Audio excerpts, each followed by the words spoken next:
Hi, my name is Luke. I'm from Fish 307. Today we're going to be talking a little bit about the landlocked salmon fishing that Lake George offers our client base. In Lake George, we have a couple different opportunities available as far as fishing for lake trout and landlocked salmon.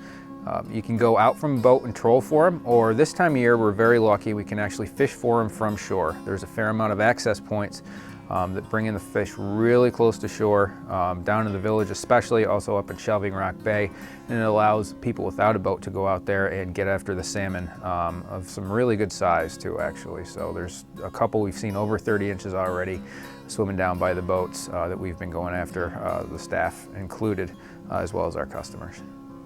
Typically you want to focus your efforts around where inlets are. One good spot we know of is actually by a tube that feeds in from up the street. Also Westbrook, Northwest Bay Brook, Shelving Rock Brook.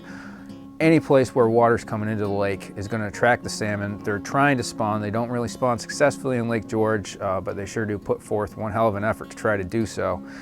And that makes it easier for the shore anglers to try to locate the fish. Typically, because of Lake George's water clarity, you can go to the spot and actually see the fish swimming around, chasing each other around, trying to spawn, chasing each other's off the beds, that kind of stuff.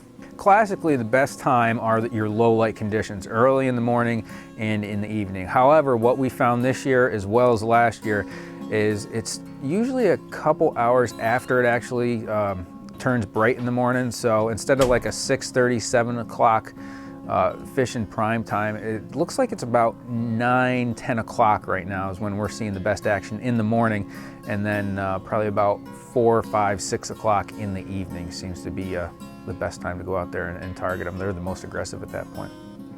The best lures to use for the salmon right now are either orange flies, little sunfish imitations, small minnow imitations, or egg imitations, salmon egg imitations. All right, one of the lures that we really like to use is a sunfish imitation. We've seen this firsthand actually, where we've had a few people that have caught fish will cut open the belly of the salmon and just a bunch of these little tiny sunfish spill out. They're feeding on them. I don't know if it's because they're protecting their beds or it's just easy forage or what have you, but this just always tends to be a lure that works well for the salmon when they're inshore, be it the fall or the spring. It just works typically really, really well. It's one of the better items to use when you're going after the salmon. This particular guy, you'd want to throw it on the end of your line, and what I like to do when I'm casting for salmon is about 2 to 3 feet up on a fluorocarbon, about an 8-pound leader. Put a high-speed swivel. These guys are meant for jigging through the ice, so when you're casting them, they really, really have a lot of twist. So if you have that high-speed swivel on there, which is kind of like 3 to 4 swivels in one, it really reduces the line twist, and it makes up for the line twist that this is gonna put onto your line. Another kind of lure we found has been working really well for these landlocked salmon, and again, this is either casting or trolling, has been the orange flies. We've got a number of different ones that we offer here at Fish 307. We have the Mansfield, Orange Ghost, Orange Jane, the Lake George fly. That's how well it works. We've actually named one after the lake. The Orange Marvel, Joe Smelt, and that appears to be another Mansfield. For some reason, orange in Lake George just works really, really well. It's been that way for several decades. Not really sure why. Kind of think it's the color fade in the water is the lure drops down in the water. Different colors kind of change their color because of the light clarity. So these guys will turn like more of a brown when they get down. I believe it's past 20 feet, 10, 20 feet. So it looks more like a natural bait fish, which from our understanding is why it works so well in Lake George. The best way to fish those streamer flies, if you're in a boat, you can just put them out playing behind a downrigger. That'll work just fine for you. It's a very subtle imitation. They're gonna go through the water just like that. They really don't have much action. If you wanna impart a little action, which is usually advisable most of the time, you can put them behind a small 4-inch Dodger or a flasher. Dodger is preferable. Dodger will do a half moon spin, whereas a flasher is going to do a full 360 spin. So the Dodger is more of a subtle presentation, and this time of year you don't need to get too awful aggressive with the salmon. So that tends to be the better way to do it if you're trolling. If you're casting, what you're going to want to use is a casting bubble.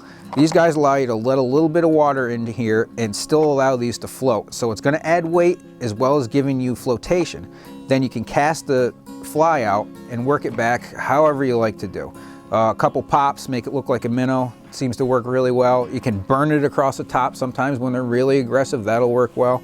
Or you can go real subtle and just twitch it every once in a while and then let that fly kind of flutter underneath and twitch it again and it'll flutter underneath. So there's a number of different ways you can use this, this particular presentation. It is a very versatile presentation. So it's something that we really like to use here at the shop amongst our staff. Another nice thing to keep in mind about the casting bubbles is these allow you to fly fish with your conventional gear, spinning or bait casting, usually spinning, because you can't cast a fly like this on a regular spinning rod. It's just too light, it's not going to go anywhere. If you incorporate the casting bubble into your presentation, now you've got the weight, now you can get the distance on the cast, now you can fish effectively with a spinning or bait casting rod while using a fly as a lure. Another lure that works well for us in the lake and streams as well, it doesn't just have to be in Lake George, are going to be the Kite swim baits. These guys catch any kind of fish you want to. I can't stress that enough. Trout, bass, pike, walleye, perch, bluegill, they catch anything. In particular for the salmon, we found the 2-inch on a small 16th ounce jig head. You can use the Kite jig heads, which are tungsten. They're a little pricey, but they're very, very nice. A lot of weight in a small package. These have caught salmon for our staff and our customers as well. Just swim around, make them look like a little bait fish. It tends to work really well. The salmon love them. Everybody else loves them too.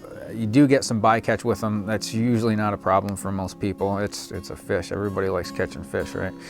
So this is another lure that we feel really confident about. It's a very good seller, very effective in our local waters. The last thing that we're going to mention today are going to be the imitation salmon eggs. These particular ones are by Lickum Lures. Probably our favorite soft plastic salmon imitation. Smells just like a salmon egg, so when you put that in the water, it's going to exude that salmon egg smell. A lot of the fish species, a lot of the predator species, and even like your panfish and perch are going to be keying in on that particular smell this time of year because they know the salmon are laying the eggs, whether they're doing it successfully or not, like they don't in Lake George. They're still going to lay their eggs, and it's very, very easy fodder for any kind of fish species out there. So this is another thing you can use. Rainbow trout will come in while those salmon are spawning. They're going to be looking for these eggs.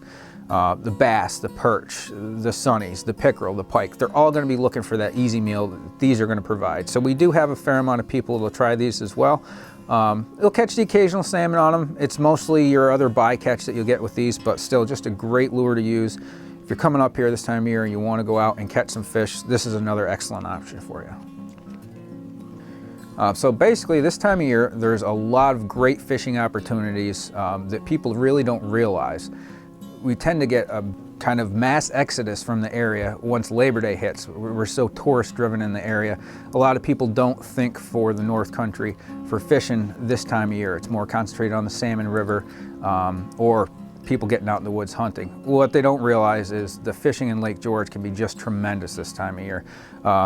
As we've detailed in the different lures, the salmon fishing can be outstanding. It gives access to both boat anglers and shore anglers. They're easy to locate because they tend to congregate around stream mouths. And on top of that, you also have a really good shot at salmon, pickerel, bass, pike, lake trout, any kind of fish you want to go after. They're going to be coming into the same areas looking for that easy meal that the salmon are providing. So it's just a great time of year to come up here, wet a line, and have some success as well.